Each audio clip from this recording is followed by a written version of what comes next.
Hey, what's up, guys? It's Luke, and you're watching Luke the Gathering. We're about a week away from Double Masters coming out. I have some of that stuff on order. Cannot wait to get it.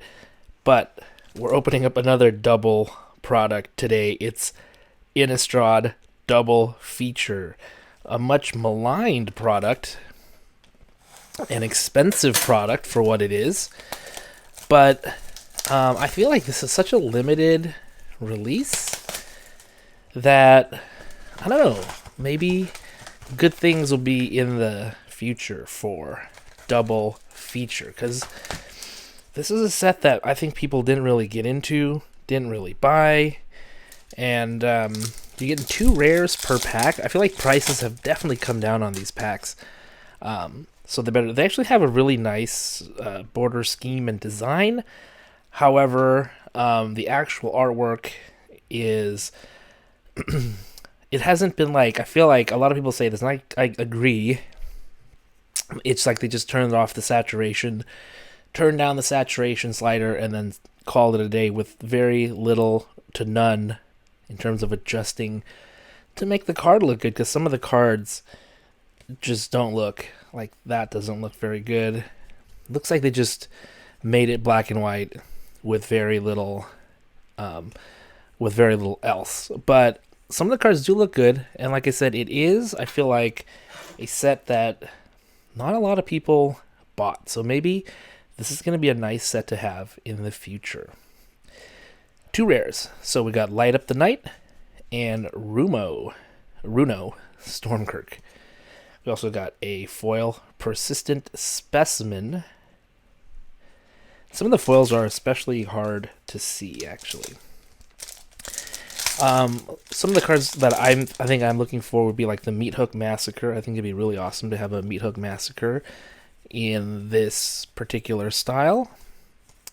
We got Lisa, Forgotten Archangel, a Patchwork Crawler, and a rare Lord of the Forsaken. Oh, it's just mythic Lord of the Forsaken. This is really hard to see.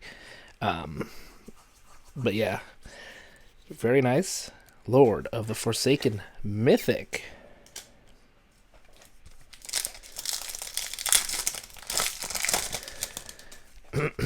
Alright, let's continue on here. I'm just going to skip over all these cards. Curse of Silence.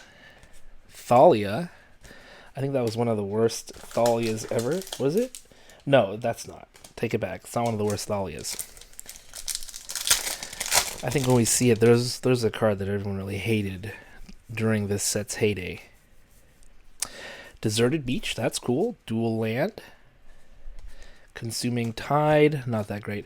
And then Crossroads Candle Guide. If you get a Meat Hook Massacre foil, I believe that particular card, at least as of this filming, is at least a couple $100, just because it is such a difficult find. Not easy to find at all. Sigardian Savior Mythic. Ooh, double Mythic pack. Savior of Allenbach Mythic. What if this foil was a Mythic too? That would have been pretty sweet. But 2 Mythics in a pack? I'll take that for sure. And we're going to go all the way back here, and we get Curse of Surveillance, Storm Carved Coast, which is nice, Cartographer's Survey. So the dual lands in this set actually, I think, are pretty decent. We got Sereth. Look at that. You can't even see this card. The Sereth is so dark. You can't even see what's going on. Dig Up. And then Kessig Flame Breather. Let's go back to this Stormcarved Coast. It's enters the battlefield tapped unless you control 2 or more other lands.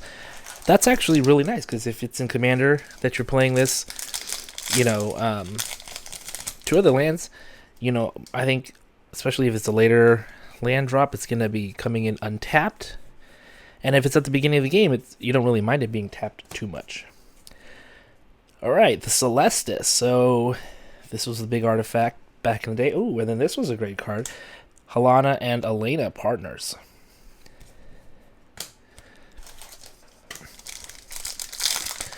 Helena, ooh, double-sided card here, but Helena and Elena were great, especially in draft, I feel like. Meat Hook Massacre.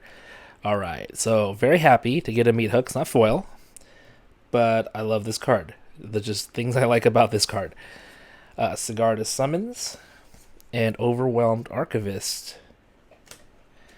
Dual-sided card. Again, pretty hard to see with the foil. The foiling, not... I think everything was kind of an afterthought in terms of the design of this set.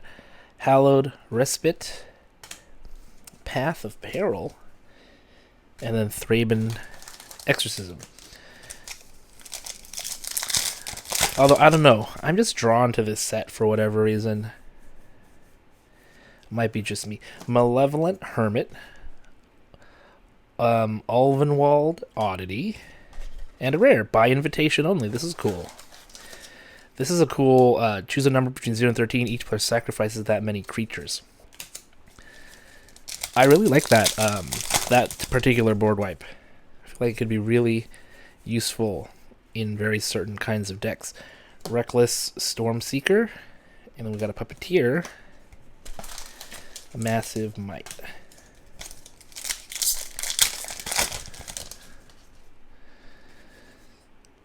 Okay.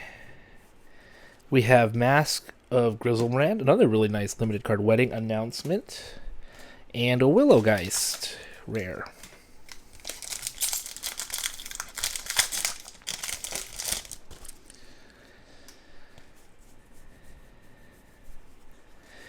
Angelfire Ignition. Ooh, Shattered Sanctum. The Orzhov double land.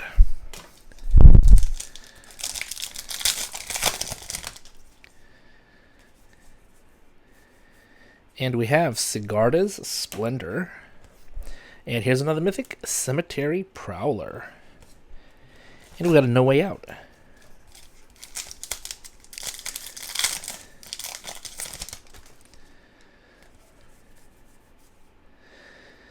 Alright, Smoldering Egg. Pretty cool. Dollhouse of Horrors. Bride's Gown. You know, I actually really like the sort of the flavor of this set. Unfortunately, they did such a poor job of this set. It was not well liked in the formats. Vadric. Dreadfast Demon. This guy was nuts in limited. You got a Dreadfast Demon out, it's like auto win for you. Looks like we got a double-sided foil on this one. Willowgeist, got the foil earlier, now got the regular. Hopeful Initiate, and then Child of the Pack. This is a fun card as well. I enjoyed playing that particular card in the Werewolves deck. This card too, the Flourishing Hunter, really cool card. Falconwrath Pit Fighter. And we got Sorin. Okay, Sorin, Planeswalker, Mythic, and Geistwave. Really coming down to the last few packs here.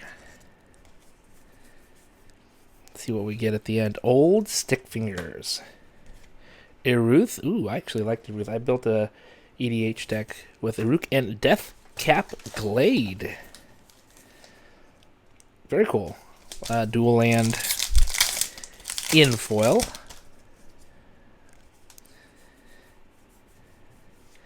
Triskaidekaphile.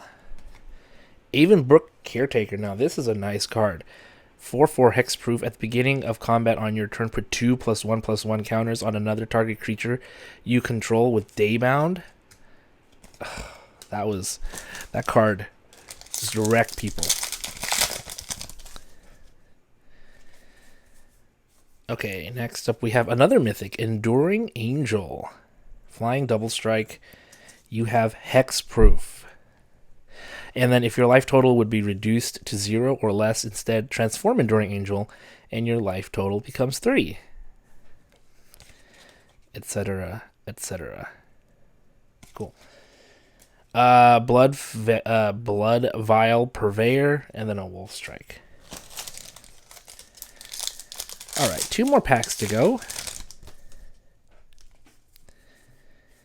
And we have Ghoul Caller's Harvest and Olivia's Attendants. That's a cool card there. Electric Revelation. That card looks horrible in foil. Absolutely atrocious. Still love it though. Okay, Briarbridge Tracker, Howling Moon, and Sacred Fire. So there we have it. That's one box of Double Feature a week before Double Masters comes out. Very happy. At least got the Meat Hook Massacre. That's not a given, that's for sure. But here it is. Meat Hook Massacre. Really cool looking card. Especially with this treatment, I still think it looks sweet. Thanks for watching, guys. I'll see you next time.